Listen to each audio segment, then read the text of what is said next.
In this video, we are going to solve some problems on forces. So the first problem is of an object which is on an inclined plane. So let's read the question. At the instant shown in the figure, a string is attached to a box. So we have got a string which is attached to the box on an inclined surface and is pulling straight up the box. There is negligible friction, that means there's no friction here, so we can eliminate the friction. We don't have to draw the friction between the box and the surface. Which of the following free body diagrams best indicates the direction of the forces exerted on the box at the instant shown in the figure? So it's a multiple choice and we have to select which free body diagram matches with what is described in the problem. So to draw the free body diagram, we have to draw all the forces acting on the object. So we have got, definitely there will be force of gravity which will be acting downwards. So let's label that as mg. We can also write that as fg, that's also correct. There is a string attached, so that means there has to be a tension force which will be towards the support or whatever is trying to pull it. So the tension force will be upwards. Because it's on a surface, we can see that it's having contact with an inclined plane. So there has to be a normal force which will be acting perpendicular to the surface. So normal force should be acting perpendicular to the surface. Let's label that as Fn. So our free body diagram should look like this. Let's check which diagram matches with this, what we have drawn. So we have got, so this one is wrong definitely because Fg is downwards. This is also wrong. Obviously C is the answer which matches with our diagram. This is also wrong because tension force Ft, which is a tension force, should be in the string and should be acting towards the support. Let's look at the next problem. Again, it's based on force and let's read it. Let's see.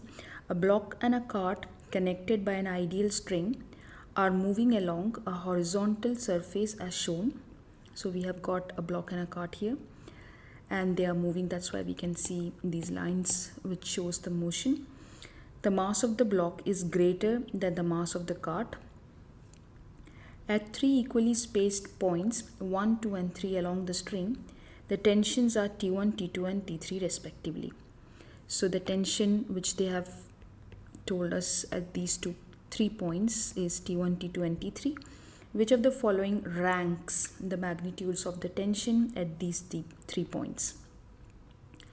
So now that's a single string and we know that in a single string which is attached between a block and a cart, the tension force at every point will be same. That means T1 should be equal to T2 should be equal to T3. So that's our option here. Let's check the next one. Okay, again we have got strings and a box which is hanging, and let's see what the question is asking.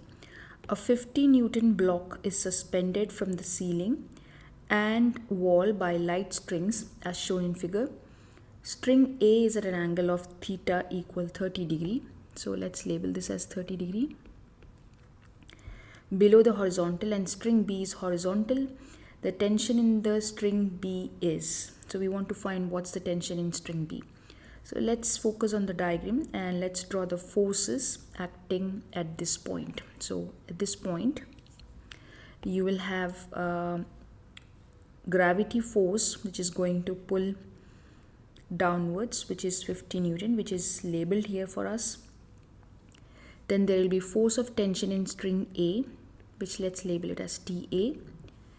And then there will be force, let me just move this TA to the other side. And then there will be tension force in string B also, which will be towards the support like this. Now we can see that TA is neither on the x-axis nor on the y-axis, it's in between them. So we will have to do resolving of the forces. We have to resolve the forces. So for that, first we will draw the x and y axis. So let's get the x and y axis. Let's label that on our, draw that on our diagram. So this is our x axis and this will be our y axis. So let's label this as x axis and this is y axis. So we have to resolve only TA because TA is the only force which is not on the x or the y axis. So for that, first let's find out what's the angle which TA makes with the x axis. We can see that this makes a Z here, Z here, these two are parallel lines. So if this is 30 degree, this angle will also be 30 degree, alternate angles. Now we need to resolve TA. So let's apply our knowledge of how to resolve. If 30 degrees made with the x-axis, that means this side will be cosine and the other side will automatically, the y component will automatically become sine. So TA sine 30. Now we know that the system is in equilibrium, so all the forces in all the directions should add up to 0. Okay, so along the y-axis we have got two forces, one up, one down. So along the y-axis we can write TA sine 30, which is upwards, should be equal to the downward force, which is 50. Okay, and along the x-axis, same analysis we can do for x-axis. Along the x-axis we have got two forces, TA cosine 30 and TB. They also must be equal to each other because the system is in equilibrium. So TA cosine 30 should be equal to TB. Now if you remember, the question is asking you to find the tension in string B. That means we want to find what is TB. So we can find TA from here and then substitute that in the second equation. So let's solve TA from the first equation. So I'm just going to rearrange the equation. TA will be 50 over sine 30 and we can find this 50 over sine 30 should give me 100. So that's equal to 100. So TA is 100 Newton and we can substitute that TA in this equation.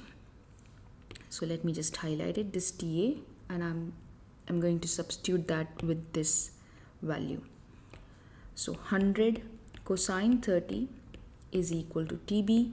That means TB can be calculated now. So 100 multiplied by cosine 30 and that gives me 86.6 Newton. So let's check what's our closest answer here, which is C here, 87 Newton.